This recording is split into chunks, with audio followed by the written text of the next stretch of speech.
ইতিমধ্যেই বেরিয়ে আসলো আজকের বাছাই করা গুরুত্বপূর্ণ 10টি বড় খবর। প্রতিটি খবর আপনার জন্য অত্যন্ত গুরুত্বপূর্ণ। খবরগুলি অবশ্যই শেষ পর্যন্ত দেখবেন। আপনার কাছে ছোট্ট একটি অনুরোধ, ভিডিওটিতে একটি লাইক করবেন আর ভিডিওটির নিচে লাল সাবস্ক্রাইব বাটনটি ক্লিক করে পাশে আসা ঘন্টাটি চেপে দেবেন এই ধরনের নতুন লেটেস্ট ট্রেন্ডিং খবরগুলি সবার আগে দেখার জন্য। শুরুতে চোখ রাখবো সবচেয়ে বড় খবরে। 1 এপ্রিল থেকে বদলাতে চলেছে ব্যাংকের এই নিয়মগুলি। পাঞ্জাব ন্যাশনাল ব্যাংকে গ্রাহকদের জন্য এই খবরটি জেনে রাখা অত্যন্ত জরুরি। 31 মার্চের আগে এই কাজটি না করলে টাকা লেনদেনের ক্ষেত্রে সমস্যায় পড়তে হতে পারে গ্রাহকদের। 1 এপ্রিল থেকে ব্যাংকে বেশ কিছু নিয়ম বদলাতে চলেছে, যার জেরে পুরনো আইএফএসসি ও এমআইসিআর আর কাজ করবে না। ব্যাংকে 31 মার্চ পর্যন্ত এগুলি বদল করার নির্দেশ দেওয়া হয়েছে। 31 মার্চের পর থেকে এই কোড কাজ করবে না। টাকা ট্রান্সফার করা হলে ব্যাংক থেকে নতুন কোড নিতে হবে। নতুন কোড না নিলে 1 এপ্রিল থেকে অনলাইন লেনদেন করতে পারবেন না গ্রাহকরা। ব্যাংকের তরফে টুইটারে এই বিষয়ে জানানো হয়েছে। পিএনবিতে ওরিয়েন্টাল ব্যাংক অফ কমার্স ও United bank of India merge করা হয়েছে। 1 এপ্রিল 2020 থেকে মার্জার করা হয়েছে। ওরিয়েন্টাল ব্যাংক অফ কমার্স ও ইউনাইটেড ব্যাংক অফ ইন্ডিয়ার গ্রাহক এখন পিএনবি গ্রাহক হয়ে গিয়েছে। এই মার্জারের পিএনবি এখন দেশের দ্বিতীয় বৃহত্তম রাষ্ট্রায়ত্ত ব্যাংক হয়ে গিয়েছে। মার্জারের পর ওরিয়েন্টাল ব্যাংক অফ কমার্স ও ইউনাইটেড ব্যাংক অফ ইন্ডিয়ার গ্রাহকদের নতুন চেকবুক, আইএফএসসি ও এমআইসিআর কোড দিতে হবে। সংযুক্তিকরণের পর ওরিয়েন্টাল ব্যাংক অফ কমার্স ও ইউনাইটেড ব্যাংক অফ ইন্ডিয়ার সমস্ত শাখা এখন পিএনবির শাখা হিসেবে কাজ করবে। বর্তমানে ব্যাংকের প্রায় 11,000 শাখা এবং 13,000-এর বেশি এটিএম রয়েছে। টুইটারে ব্যাংকের তরফে একটি টোল ফ্রি নম্বর শেয়ার করা হয়েছে। এখানে ফোন করে গ্রাহকরা সমস্ত বিষয় জানতে পারবেন। যে কোনো রকমের তথ্য জানার জন্য ফোন করবেন 1800-180-2222 অথবা 1800-103222 টোল ফ্রি নম্বরে কল করতে পারবেন গ্রাহকরা। চোখ রাখবো পরবর্তী বড় খবরে। দেশের 17টি রাজ্যে লাগু হলো এক দেশ এক রেশন কার্ড সিস্টেম। বৃহস্পতিবার অর্থমন্ত্রকের তরফে জানানো হয়েছে 17টি রাজ্যে এক দেশ এক রেশন কার্ড সিস্টেম লাগু করা হয়েছে। এই যোজনার সঙ্গে সম্প্রতি যুক্ত করা হয়েছে উত্তরাখণ্ডের নামও। এক দেশ এক রেশন কার্ড সিস্টেমের জেরে এবার থেকে কার্ড হোল্ডাররা দেশের যে কোনো প্রান্ত থেকে যে কোনো রেশন দোকান থেকে রেশন নিতে পারবেন। এর জেরে পরিযায়ী শ্রমিকরা অত্যন্ত লাভবান হতে চলেছেন। এই কার্ডটির সুবিধাভোগী ব্যক্তি দেশের যে কোনো প্রান্তে ভর্তুকিযুক্ত খাদ্যশস্য কিনতে পারবেন।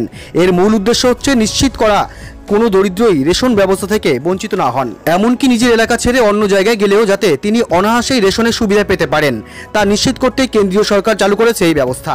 যে সমস্ত রাজ্য এই যোজনা চালু করেছে তাদের গ্রস এস্টেট ডোমেস্টিক প্রোডাক্ট থেকে অতিরিক্ত 0.25% লোন নিতে পারবেন। মন্ত্রকের তরফে জানানো হয়েছে এই রাজ্যগুলিকে অতিরিক্ত 37,600 কোটি টাকা লোন নেওয়ার অনুমতি দেওয়া হয়েছে। পরবর্তী খবর, 4 বছরে 100টি সরকারি সংস্থা বেচবে মোদী সরকার। তালিকা তৈরি করলো নীতি আয়োগ। আগামী 4 বছরে 100টি সরকারি সংস্থা বিক্রি করতে চায় কেন্দ্রীয় সরকার, যার মূল্য প্রায় 5 লক্ষ কোটি টাকা। নীতি আয়োগ ওই 100টি সংস্থাকে চিহ্নিত করেছে। তৈরি হয়েছে একটি পাইপলাইন। আপাতত সেটা মেনেই ফাস্ট ট্র্যাক মোডে সম্পত্তিগুলি বিক্রির পথে এগোতে চাইছে সরকার। ক্ষমতায় আসার পরেই পরবর্তী 5 বছরে $5 লক্ষ কোটি অর্থনীতিতে পৌঁছানোর কথা বলেছিলেন প্রধানমন্ত্রী নরেন্দ্র মোদী। অতিমারি ধাক্কায় বিয়াল হয়ে পড়েছে দেশের অর্থনীতি, তবুও নিজেদের লক্ষ্য থেকে পিছিয়ে থাকতে চায় না কেন্দ্র। এই সপ্তাহেই অ্যাসেট মনিটাইজেশন নিয়ে একটি ওয়ার্কশপের আয়োজন করা হয়েছিল, সেখানেও এই বিষয়ে আলোচনা হয়। নীতি আয়োগের তৈরি করা পাইপলাইনে রয়েছে পোর্ট, ক্রুজ টার্মিনাল, টেলিকম পরিকাঠামো, তেল ও gas pipeline, transmission tower, railway station, sports stadium ইত্যাদি। এই বিষয়ে সংশ্লিষ্ট মন্ত্রকগুলির সঙ্গে আলোচনা চালানো হচ্ছে। নীতি আয়োগ ওই সব মন্ত্রককে সমস্ত সম্পত্তিগুলি চিহ্নিত করার নির্দেশ দিয়েছে। এর আগেই বাজেটে অর্থমন্ত্রী নির্মলা সীতারামন জানিয়েছিলেন সরকার বেসরকারীকরণের মাধ্যমে অন্তত 1.75 লক্ষ কোটি টাকার লক্ষ্যমাত্রা রেখেছে। গত মাসের শেষ দিকে বেসরকারীকরণের পক্ষে সওয়াল করেছিলেন প্রধানমন্ত্রী নরেন্দ্র মোদীও। Department of investment and public asset management আয়োজিত ওয়েবিনারে প্রধানমন্ত্রী বলেন সরকারের দায়িত্ব হলো দেশের শিল্প সংস্থাগুলির পাশে দাঁড়ানো, তাদের সাহায্য করা, কিন্তু কোনো শিল্প সংস্থার মালিক হওয়া বা ব্যবসা করা সরকারের কাজ নয়। একটা সময় ছিল যখন বিভিন্ন প্রয়োজন রাষ্ট্রায়ত্ত সংস্থা তৈরি হয়েছিল, কিন্তু এখন সময় বদলেছে। জনকল্যাণমূলক ও উন্নয়নমূলক প্রকল্পের গুরুত্ব দেওয়া উচিত সরকারের। তখনই প্রধানমন্ত্রীর ইঙ্গিত ছিল 4টি কৌশলগত ক্ষেত্র ছাড়া দেশের প্রায় সমস্ত সরকারি ক্ষেত্রেই বেসরকারি করতে চায় সরকার। পরবর্তী বড় খবর, কোভিড ভ্যাকসিনের দাম কমতে চলেছে ভারতে। মোদী সরকারের বড় বার্তা। সামনেই ভোট, তার আগে বিভিন্ন রাজনৈতিক দল বহু ইস্তেহার চমক দিয়ে উপস্থিত হতে চলেছে। তাতে কোভিড ভ্যাকসিনের প্রসঙ্গ থাকবে কিনা তা নিয়ে রয়েছে জল্পনা।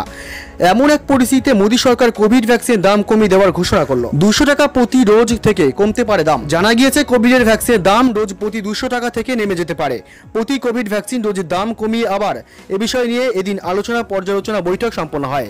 তারপরে স্বাস্থ্য মন্ত্রক কথা জানায়। জানা গিয়েছে কোভিশিল্ডের দাম প্রতি ডোজ 200 টাকার নিচে নামানোর জন্য বার্তা দেন সরকারি প্রতিনিধিরা। আর পর্যালোচনা বৈঠক শেষে সেই দাম কমানোর প্রসঙ্গে সম্মতি আসে প্রস্তুতকারী সংস্থার প্রতিনিধির তরফে। সরকার কত টাকায় নিচ্ছে ভ্যাকসিন? জানা গিয়েছে আগে সরকার প্রতি ডোজে 210 টাকা করে কোভিশিল্ড ভ্যাকসিনের জন্য খরচ করত। তবে এবার থেকে ডোজ প্রতিটা 150 টাকা করে কিনতে পারবে সরকার। এমন তথ্য প্রকাশ পেয়েছে এক প্রথম সারির সংবাদ মাধ্যমে। পরবর্তী বড় খবর, সোনার দামে 22% পতন। জেনে নিন আর কত সস্তা হবে সোনালী ধাতু। সোনার দামে ভারী পতন। কয়েকদিন ধরে লাগাতার দাম কমছে সোনার। গত 11 মাসে এখন সোনার দাম সবচেয়ে কম। গত বছর অগাস্ট মাসে সোনার দাম প্রায় 57,000 টাকা রেকর্ড স্তরে পৌঁছে গিয়েছিল, কিন্তু এখন সোনার দাম প্রায় 22%, অর্থাৎ প্রতি 10 গ্রামে 12,400 টাকা সস্তা হয়ে গিয়েছে। এখন সকলের মনেই প্রশ্ন যে সোনার দাম আরও কমবে না ফের বাড়তে শুরু করবে। বিশেষজ্ঞদের মতে আন্তর্জাতিক বাজারে আর্থিক পরিস্থিতি ধীরে ধীরে চাঙ্গা হওয়ায় সোনার দামে পতন দেখা গিয়েছে। তবে বিশেষজ্ঞরা মনে করছেন খুব বেশি সময় ধরে সোনার দামে পতন দেখা যাবে বলে মনে হয় না। ডলার কমজোরি হওয়ায় মুদ্রাস্ফীতির চাপে সোনার দামের উপর ফের প্রভাব পড়তে চলেছে। আগামী কয়েকদিন দাম কমবে সোনার। মনে করা হচ্ছে সোনার দাম $1500 প্রতি আউন্স পর্যন্ত পড়তে পারে। এরপর দামে স্থিরতা দেখা যেতে পারে, অর্থাৎ দেশের বাজারে সোনার দাম 40,000 টাকার নিচে আসতে পারে। পরবর্তী অতি গুরুত্বপূর্ণ স্বাস্থ্যসম্মত খবর, সারাদিনে প্রচুর জল খাচ্ছেন? জানেন কি কোন সময়টাতে জল খাওয়া একদমই ঠিক নয়? জলের অপর নাম জীবন। শীত হোক বা গরম, জল খাওয়ার প্রবণতা অনেকেরই অনেকটা বেশি থাকে। সেই সঙ্গে শরীরে জলের মাত্রা ঠিক রাখে, তবে অতিরিক্ত পরিমাণে জল খাওয়াও শরীরে ডেকে আনে চরম বিপর্যয়। এতে শরীর অনেকটাই খারাপ হয়ে যায়। বিশেষ কিছু সময়ে জল পান করা শরীরের জন্য ক্ষতিকারক। তবে জেনে নিন জল খাওয়া শরীরের জন্য চরম বিপদ ডেকে আনতে পারে কখন। শরীর ঠিক রাখতে পর্যাপ্ত পরিমাণ জল খাওয়া যেমন ভীষণই প্রয়োজন, কিন্তু তেমনই আবার অতিরিক্ত পরিমাণে জল খেলে শরীরে নুনের ভারসাম্য বেড়ে গিয়ে নানা ধরনের রোগ হওয়ার আশঙ্কা বেড়ে যায়। তাই জল টেস্ট না পেলে জল পান ভুলেও করবেন না। যখন দেখবেন প্রস্রাব হলুদ হচ্ছে না, তখন বুঝবেন আপনার শরীরের জলের বিশেষ কোনো প্রয়োজন নেই। কারণ একটাই, প্রস্রাব হলুদ হওয়া মানেই শরীরে জলের ঘাটতি দেখা গিয়েছে। কিন্তু জলের ভারসাম্য ঠিক থাকলে অনবরত জল পান করলে হিতে বিপরীত হতে পারে। ভারী খাবার যেমন ব্রেকফাস্ট, লাঞ্চ অথবা ডিনারের আগে জল খেতে পারেন, কিন্তু খাওয়ার পরে একদমই জল বেশি খাবেন না।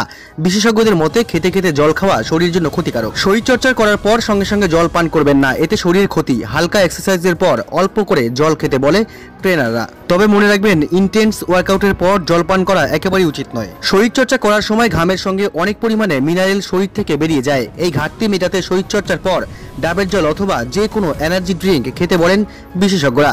তবে জল একেবারেই নয়। জল তেষ্টা পেলে বিভিন্ন ফ্লেভারের জল খাওয়া একেবারেই উচিত নয়। এতে জল তেষ্টা মেটার সঙ্গে সঙ্গে খিদেও অনেক গুণ বেড়ে যায়। তাই জল তেষ্টা পেলে সাধারণ জল পান করাই ভালো।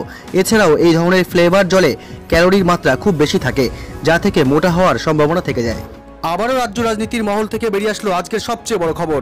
সব অভিযোগ খারিজ, তৃণমূলকে করা চিঠি কমিশনের। মমতা বন্দ্যোপাধ্যায়ের আহত হওয়ার ঘটনায় নির্বাচন কমিশনের ভূমিকা নিয়েই গুরুতর প্রশ্ন তুলেছিল তৃণমূল। এবার তৃণমূল নেতৃত্বকে পাল্টা করা চিঠি দিয়ে সেই সমস্ত অভিযোগ খারিজ করে দিল কমিশন। সূত্রের খবর, তৃণমূলের অভিযোগ কমিশনের মূল ভিত্তি নিয়েই প্রশ্ন তুলে দিয়েছে বলেও চিঠিতে ক্ষোভ প্রকাশ করা হয়েছে। তৃণমূল নেতৃত্বের মূল অভিযোগ ছিল বুধবার নন্দীগ্রামে মুখ্যমন্ত্রীর প্রচারে যথাযথ নিরাপত্তা ব্যবস্থা ছিল না। আরও প্রশ্ন তোলা হয়, রাজ্যের এডিজি আইন শৃঙ্খলা পুলিশের ডিজিকে বদলের পরেও কেন এমন ঘটনা ঘটল? এদিন রাতেই কমিশনের তরফে তৃণমূলকে চিঠি পাঠানো হয়। 3 পাতার চিঠিতে বলা হয়েছে, মমতা বন্দ্যোপাধ্যায়ের সঙ্গে যে ঘটনা ঘটেছে তা দুর্ভাগ্যজনক এবং অপ্রত্যাশিত। এই ঘটনার তদন্ত হচ্ছে, তদন্তের রিপোর্ট অনুযায়ী ব্যবস্থাও নেওয়া হবে। তবে এর সঙ্গে তৃণমূলের করা অভিযোগের কোনো যোগ নেই, কারণ রাজ্যে পুলিশের ডিজিকে হঠাৎ বদল করা হয়নি। রাজ্যে যে 2 জন পুলিশ পর্যবেক্ষককে পাঠানো হয়েছে তাদের রিপোর্টের ভিত্তিতেই এই সিদ্ধান্ত নিয়েছে কমিশন। পাশাপাশি কমিশনের তরফে স্পষ্ট জানানো হয়েছে, সংবিধানের 324 ধারা অনুযায়ী কমিশন লোকসভা বা বিধানসভা নির্বাচনের সঙ্গে যুক্ত গোটা প্রক্রিয়া পরিচালনার দায়িত্বে থাকে। কিন্তু রাজ্যের দৈনিক আইন শৃঙ্খলা পরিস্থিতি দেখার দায়িত্ব তাদের নয়। ফলে এ নিয়ে কোনো রাজনৈতিক দল অভিযোগ তুললে তা কমিশনের বিবেচনা করাই উচিত নয়। যেভাবে তৃণমূলের তরফে অভিযোগ করা হয়েছে যে নির্দিষ্ট একটি রাজনৈতিক দলের নির্দেশে কমিশন কাজ করছে, তাও কমিশনের পক্ষে অবমাননাকর বলে চিঠিতে উল্লেখ করা হয়েছে। তৃণমূলের আনা অভিযোগ যে কমিশন মোটেই ভালোভাবে নেয়নি, তা তাও এই চিঠির মাধ্যমেই বুঝিয়ে দেওয়া হয়েছে। কমিশনের বিরুদ্ধে সরব হয়ে এদিন তৃণমূল মহাসচিব পার্থ চট্টোপাধ্যায় বলেছেন, নির্বাচন কমিশন দায়িত্ব পাওয়ার পর প্রথমে এডিজি তারপর ডিজিকে বদল করলো। সামগ্রিকভাবে পুলিশের থেকেও বুধবারের ঘটনায় দায় কমিশনের। পরপর দুটো বদল করে সমস্ত প্রশাসনকে রাষ্ট্রীয় প্রশাসন করার যে চেষ্টা চলছে তা এই ঘটনায় প্রমাণিত হয়েছে। কমিশনের নিরপেক্ষতা নিয়েও কার্যত প্রশ্ন তোলেন পার্থ চট্টোপাধ্যায়।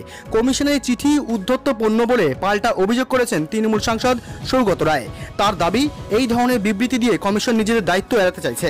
এদিনই রাজ্য সিইও দপ্তরে গিয়ে বুধবারের ঘটনা নিয়ে অভিযোগ জানিয়েছেন তৃণমূল কংগ্রেস। শুক্রবার দিল্লিতে গিয়ে নির্বাচন কমিশনের সদর দপ্তরে গিয়েও এ নিয়ে আরও এক দফা অভিযোগ জানানোর কথা তৃণমূলের প্রতিনিধি দলের।